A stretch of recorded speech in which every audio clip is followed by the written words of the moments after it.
रोज रात को मोहल्ले की उस तंग गली से एक लड़का चुपचाप निकल जाता था। लोग कहते थे कि वह नौकरी की तलाश में है या किसी दोस्त से मिलने जाता है, मगर उसकी बहन अंजलि को हमेशा शक रहता था। अंजलि अपने भाई करण को जानती थी। वह कभी भी देर तक घर से बाहर नहीं रहता, लेकिन पिछले कुछ हफ्तों से उसका रूटीन बदल गया था। हर रात ठीक 12 बजे करण बिना बताए निकल जाता। अंजलि की जिज्ञासा अब तक हद पार कर चुकी थी। वह सोचती थी कि किसी ने उसका भाई बहकाया है। उसकी रातें अब चैन की नहीं थीं। हर बार जब करण बाहर जाता, अंजलि खिड़की से उसकी परछाई देखती और मन ही मन प्रार्थना करती कि उसे कोई नुकसान न पहुंचे। एक रात अंजलि ने फैसला किया कि वह अपने भाई के पीछे पीछे जाएगी। उसने अपने कानों में ईयरफोन लगाया, फोन की फ्लैश लाइट बंद कर दी और चुपचाप घर से निकल गई। करण का रास्ता वही था जो वह रोज तय करता। अंजलि ने देखा कि करण ने सीधे एक कोठे की ओर कदम बढ़ाए। कोठा बड़ा और भव्य था। बाहर से तो वह सामान्य हवेली जैसा दिखता था, लेकिन अंजलि को अंदर जाकर सब देखना था। उसने दूर से ही देखा कि कई लोग वहां आते जाते हैं। अंजलि का दिल तेजी से धड़कने लगा। वह जानती थी कि अगर उसने ये गलती पकड़ी तो वह खुद खतरे में पड़ सकती है, लेकिन उसकी बहन होने के नाते उसे यह जानना था कि उसके भाई के साथ क्या हो रहा है।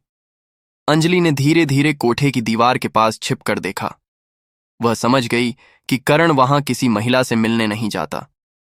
वह वहां एक औरतों और लड़कों की भीड़ में गुम था। कमरे में हल्की रोशनी थी और वहां कई लोग अलग अलग खेल खेल रहे थे। अंजलि के होश उड़ गए। उसे नहीं पता था कि उसका भाई ऐसे कामों में शामिल हो सकता है। अचानक करण ने अंजलि को देखा। उसका चेहरा डर और हैरानी से भर गया। वह भागने ही वाला था कि अंजलि ने तेजी से कदम बढ़ाए और कहा, करण, यह क्या हो रहा है? करण रुक गया। उसकी आंखों में शर्म और घबराहट साफ झलक रही थी। अंजलि, मैं मैं नहीं चाहता कि तुम यह देखो, वह हकलाते हुए बोला। अंजलि ने भाई का हाथ पकड़ा और उसे कोठे के बाहर खींचा। बाहर ठंडी हवा ने उसे झकझोर दिया। करण ने धीरे धीरे सब कुछ अंजलि को बताया। वह एक असहाय लड़का था जो मजबूरी में वहां काम करता था। उसने बताया कि उसकी नौकरी नहीं थी और उसे अपनी पढ़ाई और परिवार का खर्च उठाना पड़ता था।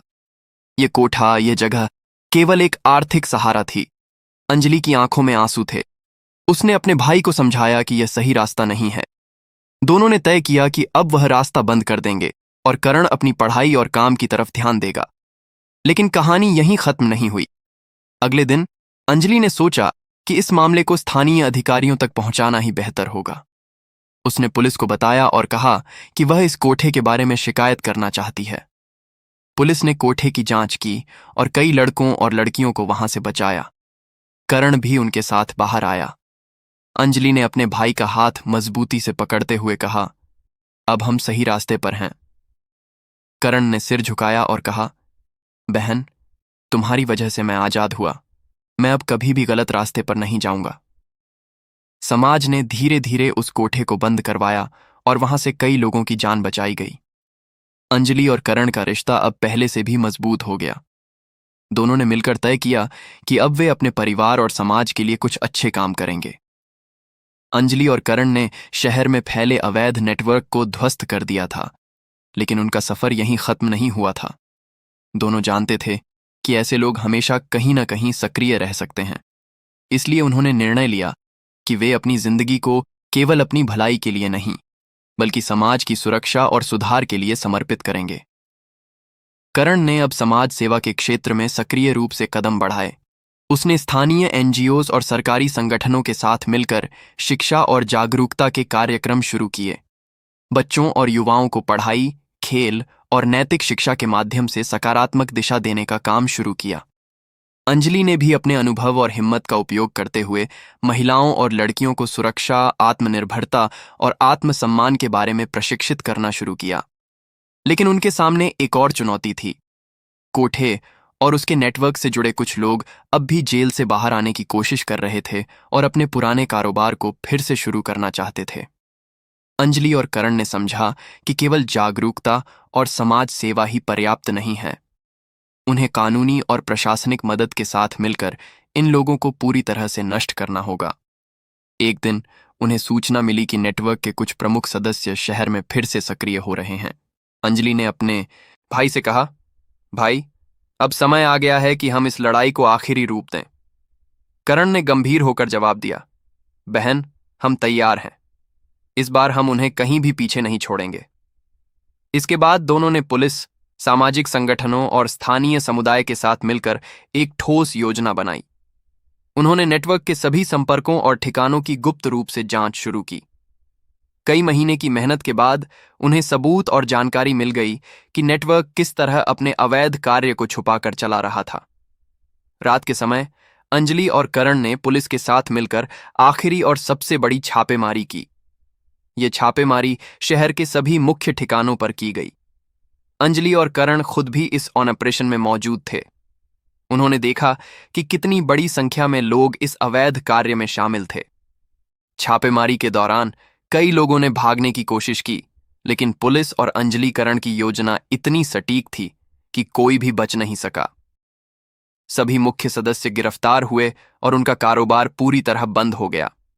ये छापेमारी न केवल शहर के लिए एक बड़ी सफलता थी, बल्कि अंजलि और करण के साहस और संघर्ष की मिसाल बन गई। शहरवासियों ने दोनों भाई बहन की हिम्मत की सराहना की और उन्हें सम्मानित किया। करण अब केवल अपने भाईचारे के लिए ही नहीं, बल्कि समाज की भलाई के लिए जीने लगा। उसने अपने जीवन में शिक्षा, रोजगार और सुरक्षा के लिए कई कार्यक्रम शुरू किए। वह युवाओं को प्रेरित करता कि कैसे कठिन परिस्थितियों में भी सही रास्ता चुना जा सकता है। अंजलि ने भी महिलाओं और लड़कियों के लिए कई प्रशिक्षण और जागरूकता कार्यक्रम शुरू किए। उसने उन्हें आत्मनिर्भर बनने, अपने अधिकारों के लिए लड़ने और अपने भविष्य को सुरक्षित बनाने का मार्ग दिखाया। धीरे धीरे अंजलि और करण की मेहनत रंग लाई। शहर में अपराध और अवैध गतिविधियों में काफी कमी आई। लोग अब सुरक्षित महसूस करने लगे। बच्चों और युवाओं ने अपने जीवन में सकारात्मक बदलाव देखना शुरू किया। एक दिन अंजलि और करण ने शहर के बच्चों के लिए एक बड़ा उत्सव आयोजित किया। इसमें उन्होंने शिक्षा, खेल और मनोरंजन के माध्यम से बच्चों को जीवन की सच्चाई और सकारात्मक दिशा के बारे में बताया। बच्चों के चेहरे पर मुस्कान देखकर दोनों का दिल खुशी से भर गया। करण ने बच्चों से कहा, आपका जीवन आपके हाथ में है। कभी भी गलत रास्ता मत चुनो। मेहनत और ईमानदारी से जीवन में आगे बढ़ो। अंजलि ने लड़कियों से कहा, हमेशा अपने आप पर विश्वास रखो। किसी भी परिस्थिति में खुद को कमजोर मत समझो। आत्मनिर्भर बनो और अपने सपनों को पूरा करो। समय के साथ अंजलि और करण की कहानी शहर में प्रेरणा का स्रोत बन गई। लोग उनके साहस, मेहनत और संघर्ष की मिसाल देने लगे। कई अन्य शहरों में भी उनके द्वारा किए गए कार्यों की तारीफ होने लगी, लेकिन उनके लिए सबसे बड़ी सफलता यह थी कि वे अपने परिवार और समाज के लिए एक मिसाल बन गए।